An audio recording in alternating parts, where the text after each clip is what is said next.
नमस्कार, आप देख रहे हैं गजब हरियाणा न्यूज। संत निरंकारी मिशन इंद्री के भवन में सत्संग आयोजित किया गया, जिसमें मुख्य रूप से मिशन के प्रचारक प्रोफेसर राजेश अरोड़ा ने शिरकत कर संगत को अपने प्रवचनों से निहाल किया। इस दौरान बच्चों की पेंटिंग प्रतियोगिता भी करवाई गई और बच्चों ने सुंदर एवं संदेश देने वाली पेंटिंग बनाई। सत्संग के बाद संगत ने प्रसाद ग्रहण किया। प्रचारक प्रोफेसर राजेश अरोड़ा ने बताया कि हर रचना में रचनहार होता है। सूरज, चंद्रमा, सितारे, धरती, पानी, आग, वायु, जीव व आकाश समेत जितनी भी रचनाएं हैं, वो सारी रचनाएं एक रचनहार परमपिता परमात्मा पार ब्रह्म ईश्वर द्वारा निर्मित है। पहले तत्व ज्ञान होता है, तत्व ज्ञान से ब्रह्म ज्ञान और फिर आत्मज्ञान होता है। सत्संग में उसी ज्ञान की चर्चा की गई है। अक्सर ये सवाल होता है कि मैं हूँ कौन, आप कौन है और आपका आत्मचिंतन व आत्मबोध क्या है। इन सारी बातों पर सत्संग में चर्चा हुई।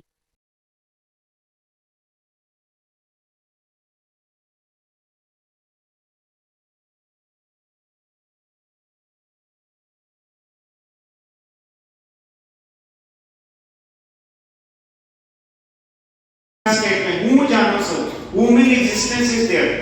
तो जब हम कहते हैं मेरी फैकल्टी क्या है, मेरी फैकल्टी का मतलब मेरा आत्मबोध क्या है, मेरा चिंतन क्या है, मेरी कॉन्शियसनेस क्या है, मेरा स्वरूप क्या है, मेरी ओवर कॉन्शियसनेस क्या है, मेरी कॉन्शियसनेस क्या है,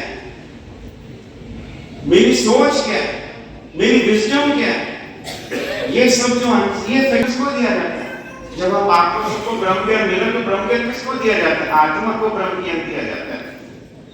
हमारा स्वरूप क्या है? क्वेश्चन है, हमारा स्वरूप क्या है? हमारा स्वरूप आत्मा है। और हमारा तत्व क्या है? हमारा तत्व परम पिता परमात्मा है। जब इंसान की डेथ होती है, शरीर तो वही पड़ा होता है। पांच तत्व आत्मा, तो आत्मा पोस्टर मेकिंग भी बाहर देख रहा था, छोटे छोटे बच्चों ने बड़े अच्छे सुंदर पोस्टर बनाए, चाहे बड़े इंजीनियर है, लेकिन सबसे अच्छी उपलब्धि उसकी मानी जाती है जिसका चरित्र बहुत अच्छा है। अगर यह मतलब यह मंगल आचरण, कहते हैं ईश्वर चित्र में नहीं है, ईश्वर चरित्र में है। ईश्वर चित्र में नहीं बसता, ईश्वर चरित्र में बसता है। मेरा कैरेक्टर क्या है? तभी तो अंग्रेजी में कहते हैं those who bear good moral character they are respected all over the world। जो इंटेलेक्चुअल होता है, जो इंटेलेक्ट है, जो एक इंटेलिजेंस है, that is respected all over the world। एक इडियट इंसान होता है, उसकी तो घर में कदर होती है, लेकिन जिस इंसान का कैरेक्टर अच्छा होता है उसकी पूरी दुनिया में कदर होती है। लेकिन कैरेक्टर अच्छा कैसे बनेगा, उस कैरेक्टर को बनाने के लिए ही तो हम सत्संग की कॉन्ग्रेगेशन, ये सत्संग एक ऐसा प्लेटफॉर्म है जहाँ पे चरित्र का निर्माण होता है। अब दास को कोई पूछे आप कौन हो, तो दास ये कहे दास तो राजेश है, ये आंसर नहीं, ये तो मेरा नाम है। आप कौन हो, तो दास ये कहे दास तो कॉलेज में फिजिक्स पढ़ाता है, आपकी फैकल्टी फिजिक्स है, ये उत्तर नहीं है। मेरी दास की फैकल्टी क्या है?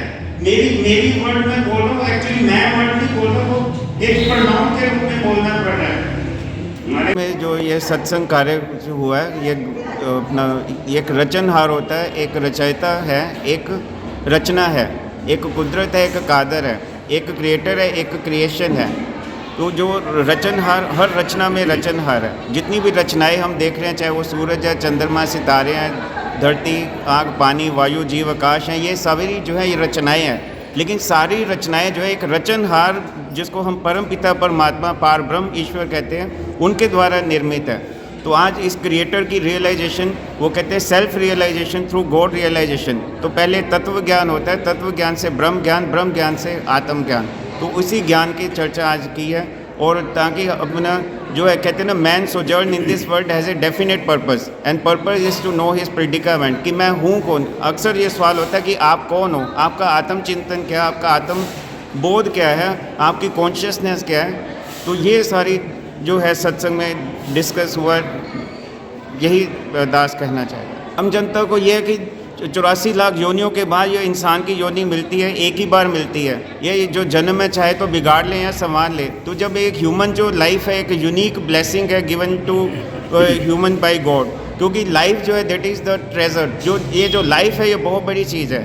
तो ये है कि मैसेज ये है कि शरीर छोड़ने से पहले एक रचनहार के साथ एक इंट्रोडक्शन होनी चाहिए, ताकि शरीर छोड़ने के बाद जिसको हम सेल्वेशन बोलते हैं, मुक्ति मिले, तो वो जो है रचनहार, जब निज रचनहार का पता होगा तो ही ये आत्मा जो है, आत्मा हमारा स्वरूप जो है वो आत्मा है, लेकिन हमारा जो तत्व है वो परमपिता परमात्मा रचयिता निरंकार है, तो उसमें हमें विलीन होना है। इसी का ये संदेश है।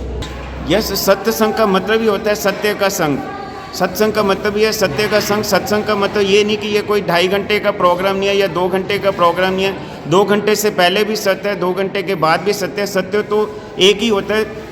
अगर सच का कोई प्लूरल नहीं होता, सच एक ही होता है। तो इस एब्सोल्यूट, जैसे सच्चिदानंद बोलते हैं, सत्य चित अनंत स्वरूप, तो अनंत आत्मा अनंत स्वरूप होना चाहती है, लेकिन अनंत स्वरूप अलग होना वो तभी होएगा जब आत्मा को निराकार का ब्रह्म ज्ञान मिल जाएगा, तब वो आत्मा स्वरूप हो जाएगी, तब वो 3/3 हो जाएगी, 1 हो जाएगी, 100% हो जाएगा। तब ये जो सिदक संतोष, ये जो सारी चीज़ें जब वो रचयिता के दर्शन हो जाते हैं, फिर ये सदक संतोष सेटिस्फेक्शन हर चीज़ अपने आप आ जाती है। वो सारे दैवीय गुण अपने आप इंसान में शामिल हो जाते हैं, क्योंकि अगर निडर से जुड़ेंगे तो निडरता का भाव आएगा, निर्वैर से जुड़ेंगे तो निर्वैर हो जाएंगे, निर्लेप से जुड़ेंगे तो निर्लेप हो जाएंगे, सुख के सागर से जुड़ेंगे तो सुखमय हो जाएंगे, निरंकारमय हो जाएंगे।